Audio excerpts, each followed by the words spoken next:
जो free response questions आप लोगों ने बनाए उसकी संरचना के ऊपर थोड़ी सी बात कर लेते हैं सर। ये स्क्रीन आप देख पा रहे हैं सर, एक उचित फ्री रिस्पॉन्स प्रश्न की संरचना।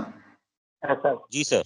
ओके, जैसे हम लोगों ने एक मल्टीपल चॉइस क्वेश्चन की जब हम बात कर रहे थे तो हमने कहा था कि उसका एक स्टेम होता है, उसके अंदर में एक की होती है जो सही उत्तर को दर्शाती है, इसके अलावा कुछ उसमें डिस्ट्रैक्टर्स होते हैं, ये उसकी संरचना की बात की थी। बिल्कुल इसी तरीके से हम लोग यहाँ पर एक फ्री रिस्पॉन्स प्रश्न की संरचना की बात कर रहे हैं। इसके भी 3 हिस्से होते हैं सर। एक को स्टिमुलस कहा जाता है, मैं आपको उदाहरण से बताऊंगा आगे। स्टिमुलस मतलब जो प्रश्न आपका है, जो प्रश्न की जो प्रश्न का जो वाक्य होता है, जैसे कि अभी हम लोगों ने देखा था, आपने कहा था कि भाई इस चित्र में ये जो है 2 रेखाएं सरल समांतर हैं, ये कोण इतना है। ये जो प्रश्न की जो वाक्य है वो हमारा स्टिमुलस है। प्रॉम्प्ट प्रदर्शन कार्य का वर्णन करता है कि क्या आप बच्चे से उम्मीद कर रहे हैं कि उसको क्या करना है आखिरी में। जैसे आपने उस प्रश्न में लिखा था, तो कोण बीओडी का मान बराबर डैश डैश डैश डैश। अब उसको आप वाक्य में भी लिख सकते थे, तो कोण बीओडी का मान ज्ञात करो, या कोण बीओडी का मान क्या होगा, इस प्रकार से एक वाक्य होगा जो आपका प्रॉम्प्ट है कि आप क्या उम्मीद कर रहे हैं, क्या हम उससे निकालना चाहते हैं, जो प्रश्न दिया है उसमें क्या निकालना चाहते हैं। और तीसरा होता है डायरेक्शन। डायरेक्शन नॉर्मली ये जो डायरेक्शन है ये सभी प्रकार के प्रश्नों के लिए उपयोग नहीं किया जाता है। खासकर ये उन प्रश्नों के लिए उपयोग किया जाता है जहां पर कुछ पैराग्राफ से संबंधित प्रश्न होते हैं। विशेषकर ये लैंग्वेज वगैरह में इनका उपयोग ज्यादा किया जाता है। इसमें प्रश्न को हल करने के लिए कुछ गाइडलाइंस या कुछ इस तरीके की दिशा निर्देश होते हैं कि आपको प्रश्न को हल करने के लिए किस प्रकार से चलना है, कहां से चलना है, कहां तक पहुंचना है। इस प्रकार की कुछ गाइडलाइंस होती हैं। गाइडलाइंस उत्तर को बताने के लिए या उस प्रकार की नहीं होती, जस्ट प्रश्न को किस प्रकार से हल करना है उसके कुछ दिशा निर्देश होते हैं। तो गणित के केस में बहुत ज्यादा इसका उपयोगिता अभी हम लोगों को अभी नहीं दिखेगी। हो सकता है कि जब हम आगे किसी कॉम्पिटिटिव एग्जाम्स वगैरह के प्रश्नों के ऊपर कभी बातचीत करेंगे आगे, तो उसमें कहीं ये बात आ सकती है सर। ठीक है, तो अब इसका एक उदाहरण देखते हैं सर हम लोग। ये उदाहरण है उस उसकी जो संरचना के ऊपर में।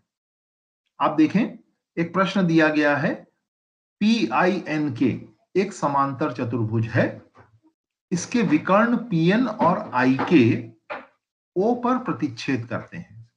इसका विकर्ण PN 2x - 6 सेंटीमीटर लंबा और ON की लंबाई 9 सेंटीमीटर है।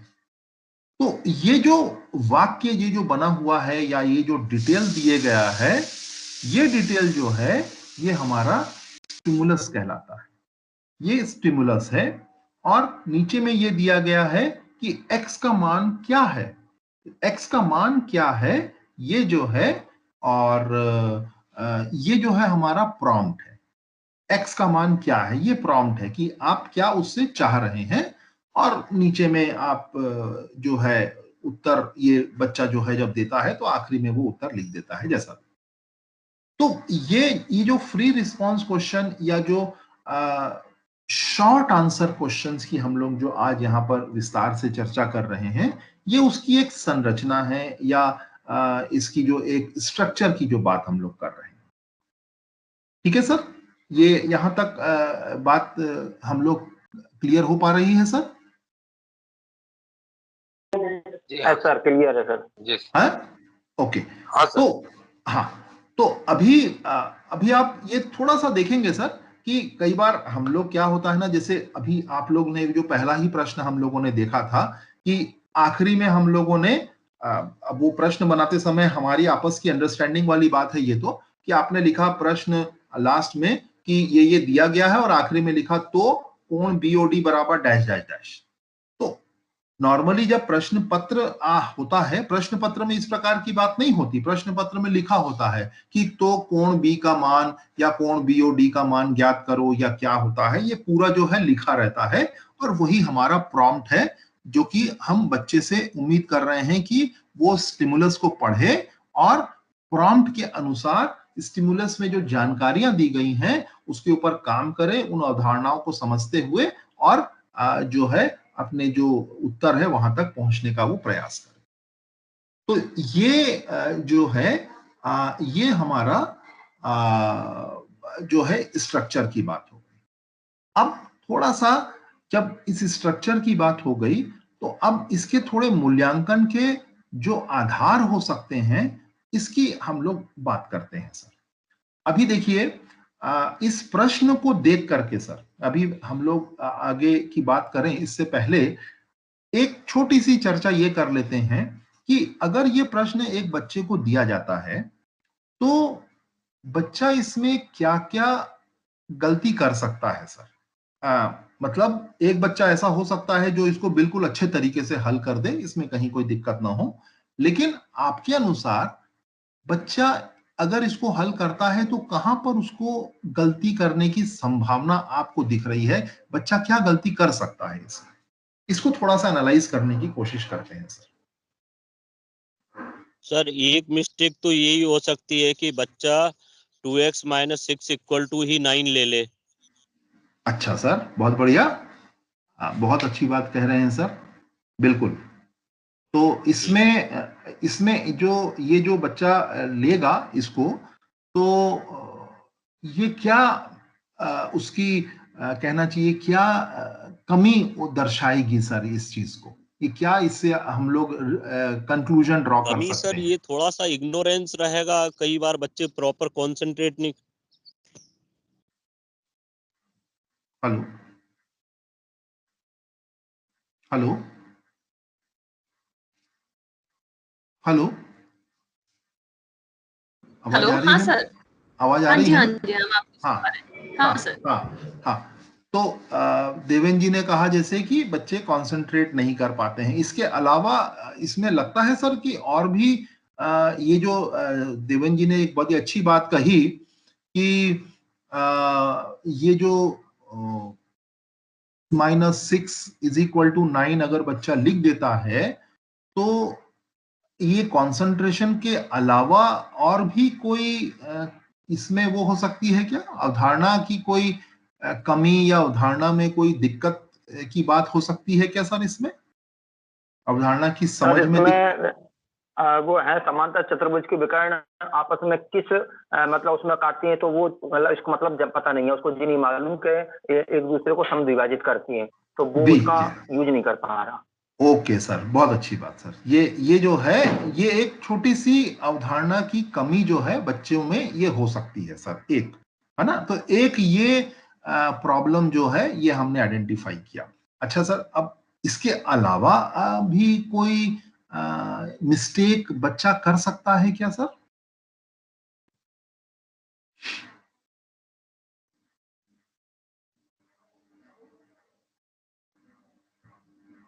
और कोई चीज ऐसी हम लोगों को लगती है सर जो बच्चे से गलती हो सकती है इस प्रकार के प्रश्न को हल करने के लिए?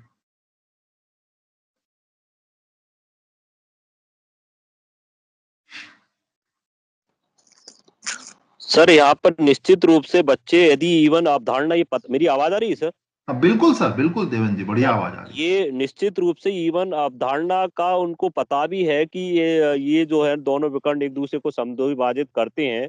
जी इसके सर। बाद भी जो मेरा अनुभव है, मैं ये देखूंगा कि बच्चे कई बार जो है ना, हो सकता है 9 को डबल करने की बजाय 9 का हाफ कर दें। ओह वेरी गुड सर, ये भी बिल्कुल और सर। हाँ, ये बिल्कुल संभावना है जो मैं देखता हूँ, हो सकता है 2x - 6 को भी डबल कर दें। बिल्कुल सर। और कई बार ये भी हो सकता है बाय मिस्टेक 2x - 6 को हाफ कर दें वो, तो वो बाय मिस्टेक करेंगे तो फिर भी उनकी डायरेक्शन सेम हो जाती है। तो यहाँ पर इस तरह के बच्चे सिली मिस्टेक्स करते हैं सर। ना सर 2x - 6 को अगर वो हाफ कर देते हैं तो वो सही रहेगा। तो हाँ बिल्कुल सर, वो मिस्टेक नहीं है, वो सही है। नहीं, हाँ मैं वो ही बता रहा हूँ सर, जी, अननोइंगली मतलब उनको हाँ हाँ कॉन्सेप्ट पर पकड़नी, इसके बाद भी हाफ करके वो अप्रोच करेंगे तो बाई चांस उनका आंसर आ जाएगा, पर जी उनको जी वहां पर क्लैरिटी नहीं थी। हाँ। तो इसके जी पीछे ये जो बातें आप लोग बता रहे हैं सर, अपने अनुभव की जो बातें हैं बच्चों के साथ, ये बड़ी महत्वपूर्ण बातें हैं सर। इसके पीछे जो अभी जितनी भी बातें हो रही हैं, इसके पीछे क्या कारण देखते हैं सर आप? मतलब जैसे आप कह रहे हैं, जैसे आपने कहा कि 2x-6 को वो ना उसने 9 से इक्वेट कर दिया, एक बात। दूसरी बात ये हो सकती है कि वो 9 को आधा कर दे और -6 से इक्वेट कर दे, या 2x-6 को डबल कर दे और 9 से इक्वेट कर दे। ये सारी संभावनाएं हैं सर, बिल्कुल एकदम सही कह रहे हैं आप लोग। तो इसके पीछे का क्या कारण, कोई एक ऐसी कोई चीज हो सकती है सर जिसको बच्चे लोग मिस करते हैं, इसके कारण वो ये नहीं कर पा रहे हैं? ऐसा कोई एक बात? सर इसमें क्या रहता है कि जो इक्वेशन बनाना, जैसे अब कुछ क्वेश्चन में अपन हमने देखा है कि स्टूडेंट गलती करते हैं कि पिता की आयु पुत्र की आयु से दुगनी है, तो जी पिता सर। की आयु दुगनी है तो वो पिता की आयु को दुगनी कर देती है। मतलब वो बैलेंस करना नहीं जानती कि किसको दुगना किया जाए जिससे वो जी बैलेंस हो जाए। जी जी जी क्योंकि जी वो जो लैंग्वेज में रहता है कि पिता की आयु दुगनी है तो पिता की आयु को दुगनी कर देती है। तो ऐसे ही ये है कि हाँ। वो मतलब किसको डबल करना है किसको करना है वो इक्वेशन को नहीं प्रॉपर बना पाते, इसलिए वो ओके गलती हो जाती है। ओके। मैं एक छोटा सा अपना अनुभव इसके इस प्रकार के प्रश्नों के साथ मैंने एक देखा है सर। जो आपने पिता पुत्र का जो उदाहरण दिया वो बिल्कुल सटीक है सर। उसमें, यहाँ इसमें और वो पिता पुत्र की जो प्रश्न है उसमें एक डिफरेंस मुझे जो दिखता है सर, बच्चों में इस प्रकार के प्रश्न को पढ़ करके एक छोटा सा चित्र बनाने की आदत नहीं होती है सर।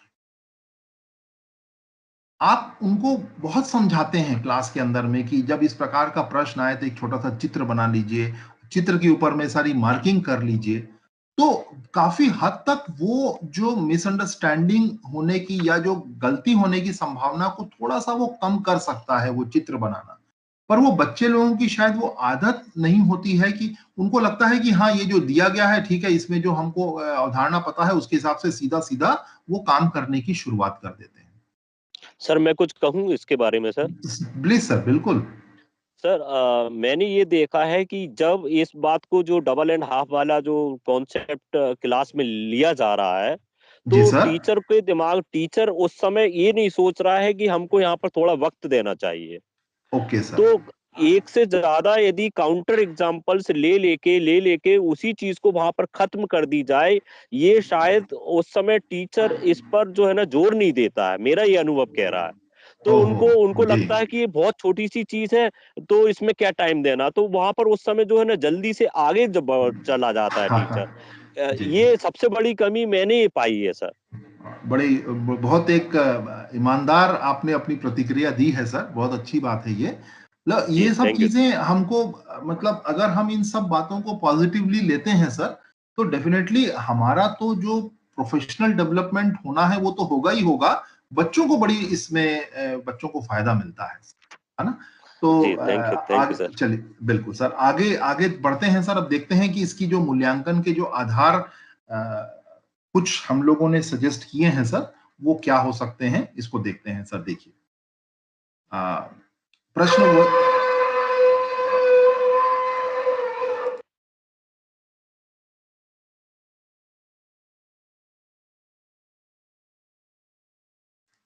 प्रश्न वही है सर,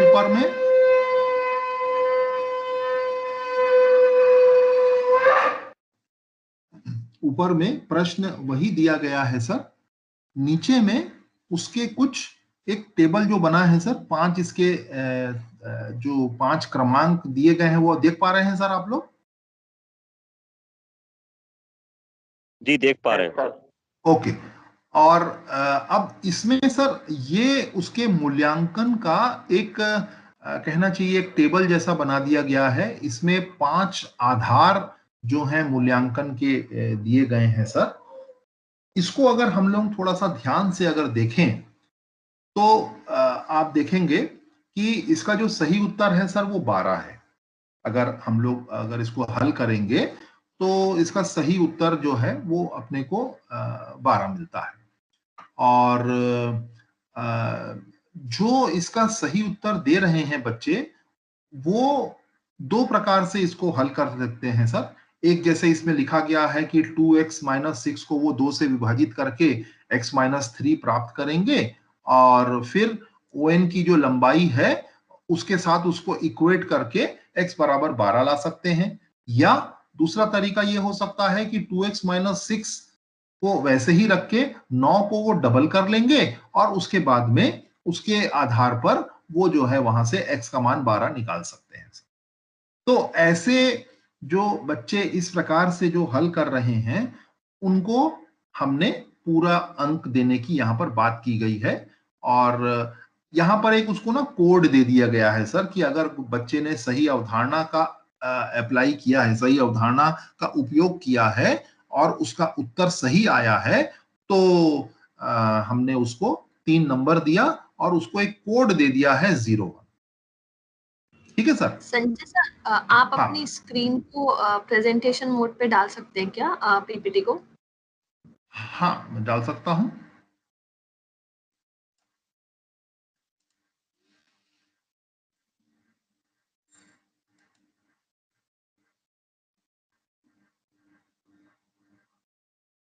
देख पा रहे हैं? अभी तो नहीं।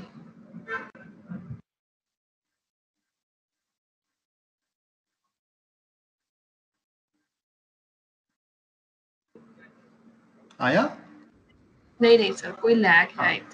वही इसीलिए मैं उसको ठीक है, तो आप कंटिन्यू ही कर लीजिए। हाँ,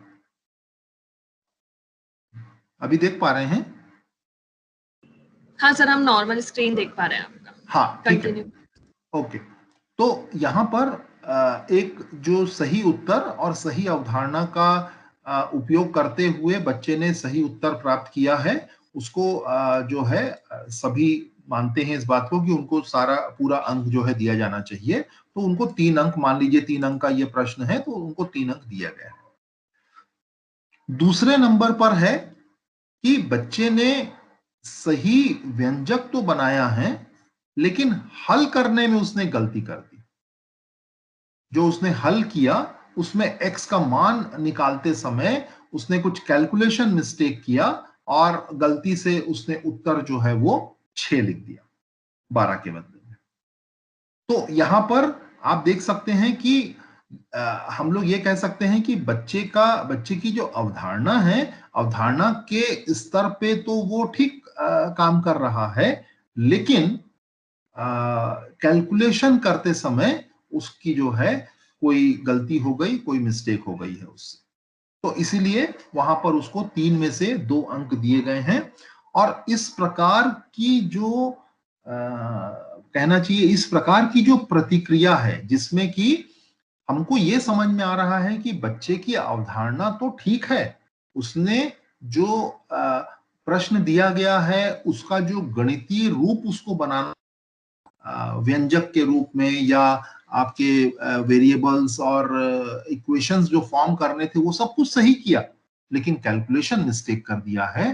तो ऐसी एक प्रतिक्रिया के लिए कोड दे दिया गया है 81। ठीक है सर। अब ये 81 क्यों दिया गया या 01 क्यों दिया गया, ये इस पे कोई वो नहीं है, ये एक स्टैंडर्ड बनाने के लिए उसको दे दिया गया है। इसको हम बदल भी सकते हैं, इसमें कहीं कोई ये नहीं है कि 81 पे ही हमको रखना है। हाँ, लेकिन ये है कि अगर इस प्रकार की बात हो रही है कि किसी अवधारणा को बच्चा ठीक से समझ गया है, उस अवधारणा को उसने गणितीय रूप में ठीक से व्यक्त किया है, लेकिन कैलकुलेशन मिस्टेक कर दिया है, इसके लिए हमने कोड दे दिया 81।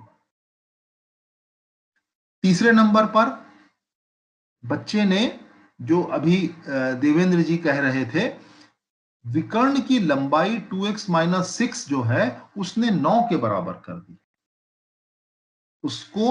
उसने शायद प्रश्न को ठीक से पढ़ा नहीं, ठीक से समझा नहीं, कि उसने ये भी नहीं समझा कि जो pn है वो पूरे विकर्ण की लंबाई है और on जो है वो आधे विकर्ण की लंबाई है। तो उसको किस तरीके से यूज करना था इन दिए गए जानकारियों को, उसने वैसा न समझते हुए जो जानकारी दी गई थी उसको उसने जो है सीधा सीधा इक्वेशन के रूप में बना करके हल कर दिया और उसका उत्तर उसको 7.5 मिला। तो यहाँ पर दोनों प्रकार की गलतियां उसके सामने उसकी जो है वो आ रही हैं कि अवधारणा की समझ उसकी जो है पूरी तरीके से अभी विकसित नहीं हो पाई है, तो यहाँ उसको 1 नंबर दिया गया। सर मेरे मन में एक बात आ रही थी। बिल्कुल अनूप जी। जी सर, मान लीजिए बच्चा एक डायग्राम बनाता है वहां पर। जी सर। और डायग्राम में उसके बाद वो लिखता है कि Pn विकर्ण का हाफ इक्वल टू ON, और बाद में वो इक्वेशन नहीं बनाता, कुछ नहीं कर पाता, कैलकुलेशन में वो वीक है, लेकिन कॉन्सेप्ट उसका क्लियर हो रहा है कि विकर्ण का आधा ये वाला हिस्सा होगा। जी सर। इस पर और तब उसको फिर किस में, कोई अन्य उत्तर में कहाँ पे, मतलब उसका वैल्यूएशन फिर कैसे करेंगे? सर देखिए, ये एक्चुअली में क्या है, आप अगर एक प्रश्न के बारे में सोचेंगे सर, तो आपके पास में तमाम प्रकार की परिस्थितियां सामने आ सकती हैं सर। बहुत सारी परिस्थितियां आती हैं सर इसमें। मतलब ये मैं नहीं कह रहा हूं इस उदाहरण के माध्यम से कि ये सिर्फ और सिर्फ 5 परिस्थितियां ही आपके सामने में आ सकती हैं या ये 3 परिस्थितियां ही आपके सामने आ सकती हैं सर। बहुत सी परिस्थितियां हो सकती हैं जिसमें इनके अलावा अगर कोई ऐसी परिस्थिति जो आप कह रहे हैं सर कि बच्चे की अवधारणा तो क्लियर है लेकिन उसका कैलकुलेशन पार्ट थोड़ा सा जो है वो वीक है, तो आप उसको देखिए, इसीलिए वो बात यहां हो रही है कि जो कैलकुलेशन में उसकी प्रॉब्लम है लेकिन अवधारणा सही है, तो आप उसको 2 नंबर वाली कैटेगरी में ट्रीट कर सकते हैं सर। आप अगर देख पा रहे हैं कि बच्चे ने अवधारणा का उपयोग सही तरीके से किया है, बच्चे ने चित्र बना दिया, चित्र के साथ उसने अच्छे तरीके से उसने लेबलिंग कर दी है, उसने ये भी बता दिया है कि जो Pn का आधा होगा वो ON के बराबर होगा। ये सब उसने कर दिया लेकिन कैलकुलेशन नहीं कर पाया या उसने कुछ मिस्टेक कर दी है, तो बिल्कुल सर इसीलिए उसको कैटेगराइज किया जा रहा है सर 81 कि 81 का मतलब ये है कि ये जो 2 नंबर में व्याख्या की गई है सर, इस प्रकार की व्याख्या अगर किसी और तरीके से भी हो सकती है तो भी हम उसको 81 कैटेगरी में मान करके 2 नंबर दे सकते हैं।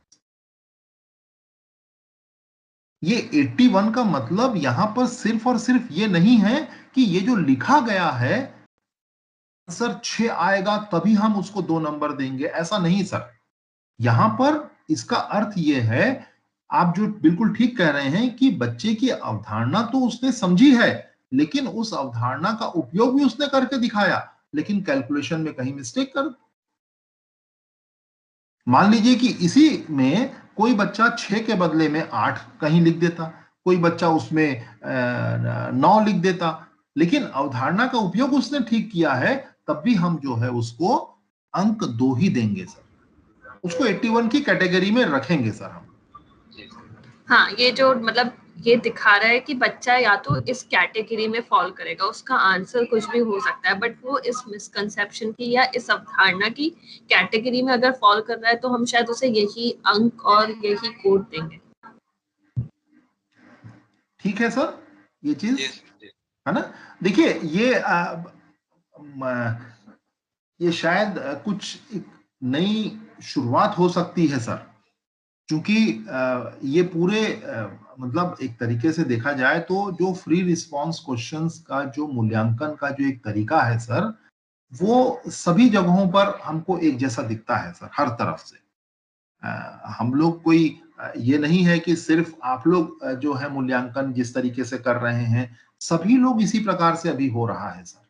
लेकिन जो आपने देखा होगा सर, अभी जो नई एजुकेशन पॉलिसी आई है या जिस प्रकार से सीसीई के अंदर में बातचीत की गई है कि बच्चे की जो समझ के आधार पर हमको उनके साथ में उनका मूल्यांकन आकलन करना है, उसके लिए इस प्रकार से कुछ आधार तैयार करने की आवश्यकता, तुरंत आवश्यकता है सर। ये जो चीज है, जो अभी देवेंद्र जी ने कुछ समय पहले कहा था, जो सब्जेक्टिविटी की जो हम लोग बात करते हैं कि एक टीचर और दूसरे टीचर के समान आकलन में भी अंतर आता है। इस अंतर को कम करने के लिए इस प्रकार के जो है टेबल बना करके, इस प्रकार के कुछ स्टैंडर्ड मानक तैयार करके हमको काम करना होता है। तो ये जो एक उदाहरण है सर, देखिए ये जो हम लोग गणित के जो प्रश्न हैं, स्पेसिफिक प्रश्न हैं, उसके लिए हम लोग ये तैयार कर रहे हैं सर। ये जो टेबल जो बना हुआ है सर, आपने नाम सुना होगा, कई बार आप लोगों ने अपनी ट्रेनिंग प्रोग्राम में सुना होगा कि लोग कहते हैं रूब्रिक्स बनाओ, है ना, रूब्रिक। तो ये एक रूब्रिक है सर। ये जो है आपके मूल्यांकन का एक रूब्रिक बन गया है, जिसके आधार पर अब ये आधार देवेंद्र जी के पास है, सुदर्शन जी के पास है, आपके सुरेंद्र जी के पास है, जितेंद्र जी के पास है। तो सभी लोग जो होंगे इस आधार पर जब मूल्यांकन करेंगे तो उनके जो भी प्रश्न पत्र का मूल्यांकन वो कर रहे हैं या जो आंसर शीट का, तो आप देखेंगे बच्चों को एक समान मिलने की, जो अंकों मिलने की संभावना बढ़ जाएगी सर। और बच्चों का जो आकलन होगा वो एक मानक तौर पर होगा, उसमें सब्जेक्टिविटी की जो संभावना है वो मिनिमम हो जाए। ठीक है सर, कुछ कहना चाह रहे थे सर देवेंद्र जी, आपने रेज हैंड किया था। सर मैं सिर्फ ये जानना चाह रहा हूँ एक बार कि ये जो कोड आपने नो मार्क कर रखे हैं, जी ये सर। 1 के बाद 81, 82 आया, फिर 84 स्किप है, ये आप मतलब मैं इसको समझ नहीं पाया हूँ कि आपने मतलब किस वजह से इनको यूज किया गया होगा। सर देखिए, जैसे अभी वैशाली ने भी कहा, और अभी जैसे अनूप जी ने एक बात उठाई। अनूप जी ने कहा कि इसी प्रश्न में बच्चे ने चित्र बना करके उसके जो आधे विकर्ण की लंबाई के आधे को उसने ON के साथ में उसका बराबर दिखाया चित्र के माध्यम से। लेकिन जब वो कैलकुलेशन करने गया तो वो कैलकुलेशन में वीक था, तो वो कुछ नहीं कर पाया। लेकिन चित्र ये बता रहा है कि बच्चे की अवधारणा जो है वो क्लियर है। लेकिन उस अवधारणा, हाँ, वो मैं बिल्कुल समझ गया हूँ। मैं सिर्फ ये जानना चाह रहा हूँ कि ये कोई स्पेसिफिक रीजन है क्या 01 के बाद 81, 82, 83 या हम नहीं सर, नहीं, ऐसा कुछ भी नहीं है सर। अच्छा जी, वो तो बिल्कुल क्लियर है, मतलब हम कोई सा भी कोड यूज कर सकते हैं। हाँ, लेकिन सर, लेकिन आप यहाँ पर कोई भी कोड यूज करने का मतलब ये ना हो सर कि अनूप जी अलग कोड बना रहे हैं, जितेंद्र जी अलग बना रहे हैं, देवेंद्र जी अलग बना रहे हैं। जी यहाँ पर ऐसा हो कि चाहे कोई भिंड में कोई बैठा टीचर हो, या आपके डिंडोरी में कोई बैठा टीचर हो, या आपके भोपाल में बैठा कोई टीचर हो, वो 81 देखे तो उसको ये समझ में आ जाए, हाँ, उसको ये समझ में आ जाए। बिल्कुल सर। सर जो इलेक्ट्रॉनिक डिवाइसेस में कोई एरर आता है तो वो एरर कोड आता है, और उसको हम फिर अपनी जो है ना वो बुक दी रहे रेफरेंस के लिए, उससे देखते मैं समझ गया, उस तरह से यूज करना है सब। जी बहुत बढ़िया सर, बहुत बढ़िया। तो ये सारे स्टैंडर्डाइज हो जाएगा सर, और उनको ये समझ में आ जाएगा कि 81 का मतलब बच्चे की अवधारणा क्लियर है, लेकिन कैलकुलेशन में कहीं मिस्टेक किया है। तो ये चीज पूरे अक्रॉस स्टेट जो है सारे टीचर जो है उसको समझ पाएंगे। ठीक है सर। तो ये जो एक हम लोगों ने एक उदाहरण के रूप में ये लिया है सर, इसको हम लोग इसके आधार पर जो हमारे जो अपने जो प्रश्न बने हुए हैं सर, हम इनके जो मूल्यांकन के ऊपर में हम लोग आगे बातचीत करते हैं सर। अभी पर थोड़ा सा इसमें ये जो चीज बनी हुई है, थोड़ा सा इसकी थियोरेटिकल पार्ट को हम लोग देख लेते हैं सर, कि जो फ्री रिस्पॉन्स प्रश्न होते हैं इसके जो महत्व क्या है। इसकी तुलना आप चाहे तो MCQ से भी कर सकते हैं। यहाँ पर जटिल संज्ञानात्मक कौशल का परीक्षण कर सकते हैं। आपने देखा जब ब्लूम्स टैक्सोनॉमी की हम लोग बात कर रहे थे, तो हम लोग शुरू में जो है रिमेम्बरिंग से लेकर के ऊपर में हम लोग क्रिएटिंग तक गए थे, क्रिएट करने तक। मतलब जो हमारी नीचे की जो स्तर की जो अवधारणाएं हैं वहां से शुरू करके हम हायर ऑर्डर के स्किल तक हम लोग गए थे।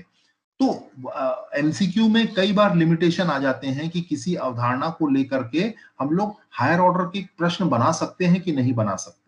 लेकिन जब हम फ्री रिस्पांस की बात करते हैं तो हमारे पास तमाम प्रकार की हमारे पास लिबर्टी हो सकती है, और हम जो हायर ऑर्डर थिंकिंग स्किल्स होते हैं या जो थोड़ी सी जो चुनौतीपूर्ण जो संज्ञानात्मक कौशल होते हैं उनके परीक्षण के लिए भी हम लोग प्रश्न का जो है निर्माण कर सकते हैं फ्री रिस्पांस के लिए। जो क्रिटिकल थिंकिंग है बच्चे की, सोचने की क्षमता जो है उसकी, उसको भी जो है प्रोत्साहन मिलता है इस फ्री रिस्पांस क्वेश्चन के माध्यम से।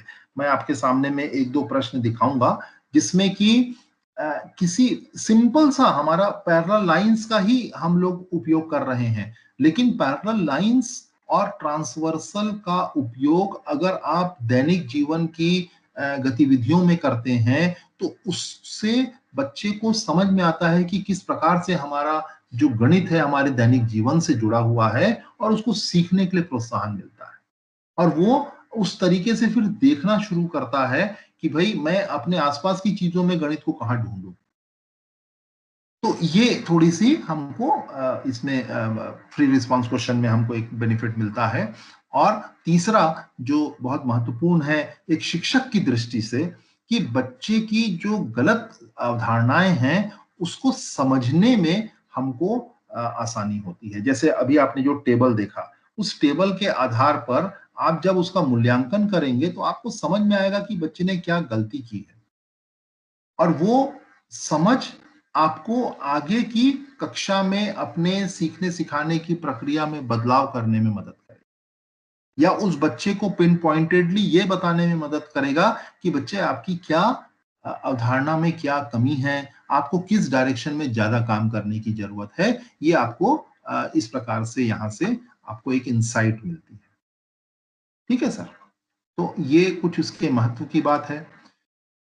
अब स्कोरिंग जो हम लोग अभी बात कर रहे हैं सर, स्कोरिंग की जो बात कर रहे हैं कि जो फ्री रिस्पांस प्रश्न की जो स्कोरिंग हम लोग करते हैं उसमें समस्या क्या होती है, जो अभी हम सब कर रहे हैं बिना किसी मानक योजना के जब हम प्रश्नों की जांच करते हैं तो कठिनाइयां होती हैं।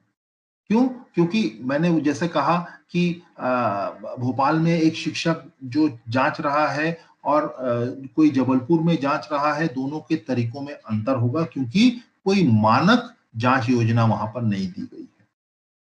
इसमें ऑब्जेक्टिविटी ना होकर के सब्जेक्टिविटी की चांसेस बढ़ते हैं। जो आखिरी में लिखा है, व्यक्तिपरकता के आधार पर प्रश्नों की जांच होती है।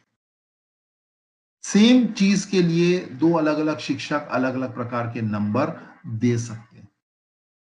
तो इनको, इन समस्याओं को दूर करने के लिए विस्तृत रूब्रिक तैयार किया जाता है, और ये रूब्रिक जो है इसको हम एक स्कोर कार्ड के रूप में भी देखते हैं। तो जिसके बारे में अभी हम लोगों ने बातचीत की, मैंने आपको उदाहरण दिखाया एक। तो ये जो स्कोर कार्ड जो होता है, जो स्कोर कार्ड या जो रूब्रिक जिसको हम कह रहे हैं, ये क्या है? ये स्कोर कार्ड फ्री रिस्पांस जो प्रश्न हैं या जो स्वतंत्र प्रतिक्रिया प्रश्न हैं उसके जो संभावित उत्तर हो सकते हैं। संभावित उत्तर का मतलब बच्चे जो अपनी मिसअंडरस्टैंडिंग के कारण जो गलतियां कर सकते हैं उनके आधार पर, और सही। हेलो हेलो, हाँ आपका आवाज चला गया था, अभी आ रही है? हाँ जी हाँ जी। ओके, तो स्कोर कार्ड में जो फ्री रिस्पांस प्रश्न के जो संभावित उत्तर हो सकते हैं और जो सही उत्तर होता है उसके लिए कोड दिया जाता है। जैसे कि हम लोगों ने देखा 0, 1, 81, 82, 83, ये सारी बातें हम लोगों ने देखी। और इसमें हर कोड के लिए कुछ अंक निर्धारित किए जाते हैं कि इस प्रकार की गलती अगर हो रही है तो उसको किस प्रकार के अंक दिए जा सकते हैं। तो ये सारी चीजें जो हैं यहाँ पर एक स्कोर कार्ड में हम लोग दे सकते हैं। मानक उत्तर और अन्य, ये जो बात ऊपर में आ गई है कि मानक उत्तर जो सही उत्तर है और जो दूसरे अन्य उत्तर हैं उसके लिए अंक निर्धारित कर देता है। ये इंपॉर्टेंट चीज यहां पर ये है, देखिए जो तीसरा पॉइंट है, सीखने के स्तर को समझने के लिए गुणात्मक आंकड़ों की पहचान में मदद करता है। हम लोग जब बिना स्कोरिंग कार्ड या बिना रूब्रिक के जब हम लोग जांचते हैं किसी भी प्रश्न को, तो टोटल हम मार्क्स के आधार पर काम कर देते हैं, हमको उससे कोई गुणात्मक फीडबैक नहीं मिलता है। जबकि जब हमारे पास एक रूब्रिक होगा या कोई हमारे पास में स्कोर कार्ड होगा, तो हम मार्क्स तो देंगे ही देंगे, लेकिन साथ में हमको कुछ क्वालिटेटिव फीडबैक मिलेगा बच्चे की उस अवधारणा की अंडरस्टैंडिंग के बारे में। ये बहुत महत्वपूर्ण होता है, इससे हमारी आगे की जो शिक्षण की प्रक्रिया होती है उसमें बदलाव करने के हमको पूरे मौके मिलते हैं। और विद्यार्थियों की समझ में अंतर, उनकी गलत अवधारणाओं की पहचान करने में मदद करता है। ये तीसरे पॉइंट से ही जुड़ा हुआ है कि जो गुणात्मक हमको आंकड़े में मिलते हैं या जो गुणात्मक हमको फीडबैक मिलता है, उससे हम जो है समझ का अंतर और गलत धारणाओं की पहचान जो है वो आसानी से कर पाते हैं। तो ये जो बातें हैं ये काफी महत्वपूर्ण है एक फ्री रिस्पांस क्वेश्चन के लिए।